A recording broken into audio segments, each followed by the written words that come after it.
গাইবান্ধা জেলার এক মাহফিলে এই হুজুর যখন সুন্দর আলোচনা করছিলেন, সবাইকে সুন্দরভাবে ইসলামের সব কিছু বুঝিয়ে দিচ্ছিলেন।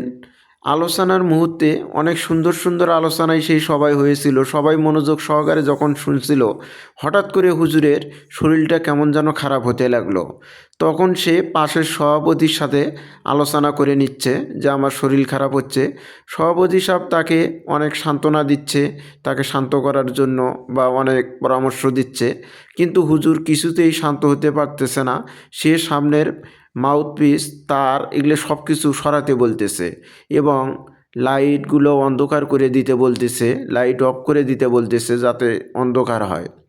সে আলো সব কিছু যেন দেখতে ভয় পাচ্ছে। তার এহেন পরিস্থিতি দেখে আশেপাশের লোক সবাই আতঙ্কিত হয়ে যাচ্ছে যে আসলে হুজুরের কি হয়ে গেল।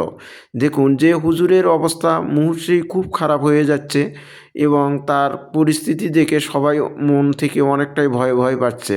হঠাৎ করে দেখেন হুজুর একদম পড়ে গেল